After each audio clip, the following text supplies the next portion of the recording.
రాష్ట్ర రైతన్న అరటి సాగు వైపు ఆసక్తి చూపిస్తున్నారు. గతంలో మార్కెట్ సమస్యలతో వెనక్కి తగ్గిన రైతులు ఇప్పుడు డిమాండ్ పెరగడంతో మళ్లీ అరటి వైపు అడుగులు వేస్తున్నారు.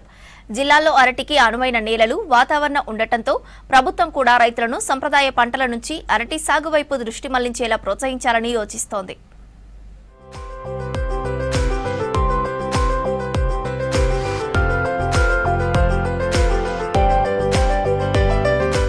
కరీంనగర్, జగిత్యాల జిల్లాలో అరటి తోటల సాగుకు వాతావరణం అనుకూలంగా ఉంటుంది. దీంతో రైతులు అరటి సాగుపై ఆసక్తి చూపుతున్నారు.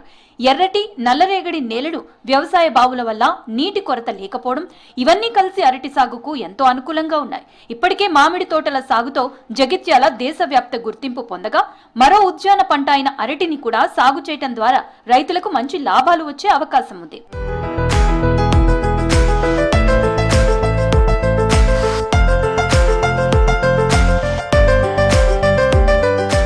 అరటి పండ్లు పోషకాలతో కూడిన ఫలం కావడంతో ప్రతి ఒక్కరూ తినేందుకు ఇష్టపడుతున్నారు. ఇటీవల వినియోగం విపరీతంగా పెరిగింది. ఒకప్పుడు డజన్ అరటి పళ్లు 10 రూపాయలుంటే ఇప్పుడు 80 రూపాయల ధర పలుకుతోంది. ముఖ్యంగా ఉత్తర భారతదేశం నుంచి అరటి పండ్లకు మంచి డిమాండ్ ఉంది. దీంతో జిల్లాలో అరటి సాగు చేయించి దిగుబడులను నార్త్ ఇండియా మార్కెట్ కి ఎక్స్పోర్ట్ చేయించాలని ఉద్యాన శాఖ అధికారులు ఆలోచిస్తున్నారు.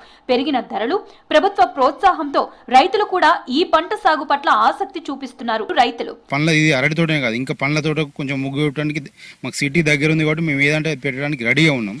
కానీ మాకు గవర్నమెంట్కి సంబంధించి ఏ సబ్సిడీ రాక మేము కొంచెం వెనుకబడి ఉన్నామని మేము అనుకుంటున్నాం. అదే గవర్నమెంట్ మాకు ఏదో రకంగా ఇప్పుడు డ్రిప్ ఇరిగేషన్లలో కానీ ఇంకేదైనా కానీ సపోర్ట్ చేస్తే ఇంకా పెట్టడానికి అయితే రైతులు మా వంతుగా మేము పండించడానికి రెడీగా ఉన్నాం. ఇంకోటి ఏంటంటే మొక్కల సబ్సిడీ అనేది మాకు చాలా ఇంపార్టెంట్. ఎందుకంటే మాకు జేఎన్ కంపెనీ అనే కంపెనీ ఉన్నది. అరటి తోట మొక్కలు అది దాదాపు 20-22 రూపాయలు పడుతుంది మాకు ఒక మొక్క కాస్ట్. అదే మాకు సబ్సిడీ అందించినట్టు అయితే హార్టికల్చర్ వాళ్ళు కూడా మాకు ఇక్కడికి వచ్చి సలహాలు, సూచనలు పెట్టి ఈ మొక్కల సబ్సిడీ ఏ మొక్కలైనా పర్లేదు, ఇప్పుడు పొప్పాయి కానీ అరటి కానీ ఇంకేదైనా మొక్కలైనా పర్లేదు, ఆ సబ్సిడీ ఇస్తే మాత్రం ఖచ్చితంగా ఇంకా ప్రతి ఫ్రూట్ పండించడానికి కూడా రెడీ ఉన్నాం. ఈ అరటిని చూసుకుంటే ఈ పత్తి కన్నా, ఈ పొలాల కన్నా, ఈ మిర్చి కన్నా, ఇవన్నిటికన్నా ఇది బాగుండే పంట అరటి. ఇది మాకైతే ఇది నచ్చింది. ఇది సుతా కొంచెం బాగా ఉన్నది. ఈ పత్తి లేబర్ కానీ, ఈ మిర్చి మందులు కొట్టుడు కానీ ఇవన్నిటికన్నా మెరుగైన పంట అయితే అరటి. పెట్టుబడి తక్కువ, దిగుబడి ఎక్కువ. దీనికనేది లేబర్ ఖర్చు అనేది ఉండేది. దీనికి వాడేది ఏంటిది, ఒక యూరియాను, డిఏపి 2020 ఇవి వీటికి గవిటితోనే పొటాషితోనే ఇవి వేసుకున్నాడు.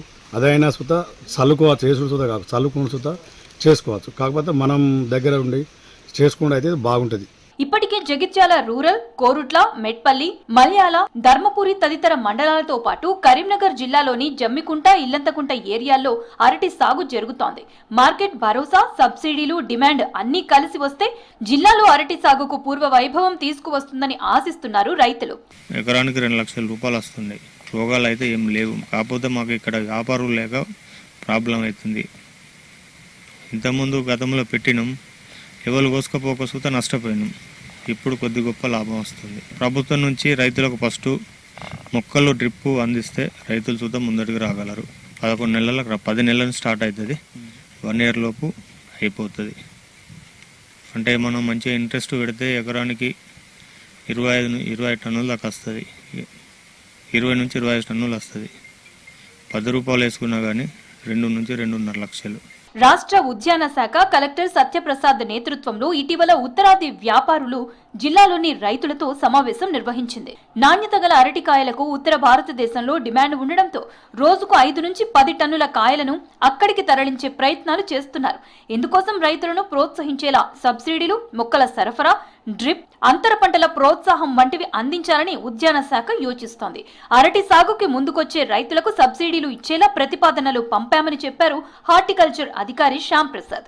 జగిత్యాల బనానాస్ అనేది జగిత్యాలలో పండించిన అరటి చాలా బాగుంటుంది. టేస్ట్, సైజు కూడా పెద్దగా ఉంటుంది. మేము ఇది పర్చేస్ చేస్తామని చెప్తున్నారు. వాళ్ళకు మెయిన్ కావాల్సింది ఏంటంటే క్వాలిటీతో పాటు క్వాంటిటీ. అంటే అధిక విస్తీర్ణంలో కనుక అరటి సాగు చేస్తే మేము తప్పకుండా జగిత్యాల్లో పాయింట్స్ పెట్టేసి, ట్రేడింగ్ పాయింట్స్ పెట్టేసి మేము ఢిల్లీ, నార్త్ ఇండియన్ స్టేట్స్కి సప్లై చేస్తామని చెప్తున్నారు. ఇది ఒక 15 రోజుల కిందట ఫార్మర్స్ ట్రేడర్స్ మీట్ కూడా పెట్టడం జరిగింది. కలెక్టర్ గారి ఆధ్వర్యంలో వాళ్ళు ఒప్పుకోవడం జరిగింది, ఆ నార్త్ ఇండియన్ ట్రేడర్స్. అరటి సాగుపై అనుభవం లేని రైతులు మంచి లాభాలు గడించాలంటే వారికి అధికారులు కొన్ని మెలకువలు నేర్పించాల్సి ఉంటుంది. ముఖ్యంగా అరటి పంటకు అనువైన నేల ఎంపిక చేయాల్సి ఉంటుంది. మట్టిలో ఇసుక మిశ్రమం ఉన్న నేలలైతే అరటి సాగుకు ఉత్తమంగా భావిస్తారు.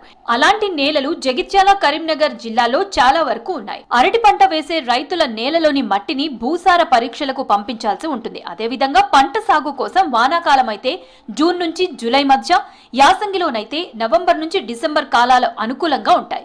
అరటి పిలకలు నాటే సమయంలో మొక్కల మధ్య కనీసం 6 అడుగుల దూరం ఉండేలా ప్లానింగ్ చేసుకోవాలి.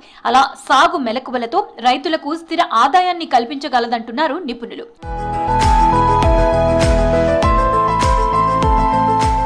అరటి సాగుకు రైతులు చాలా మంది ఆసక్తి చూపిస్తున్నా ఈ పంట సాగు చేసే సమయంలో ఎదురయ్యే సవాళ్లు, సమస్యలపై అధికారులు ముందస్తు అవగాహన కల్పించాలి. అదేవిధంగా రైతులకు సబ్సిడీల నుంచి పంట అమ్మే వరకు ఉద్యాన శాఖ సపోర్ట్ చేయాల్సి ఉంటుంది.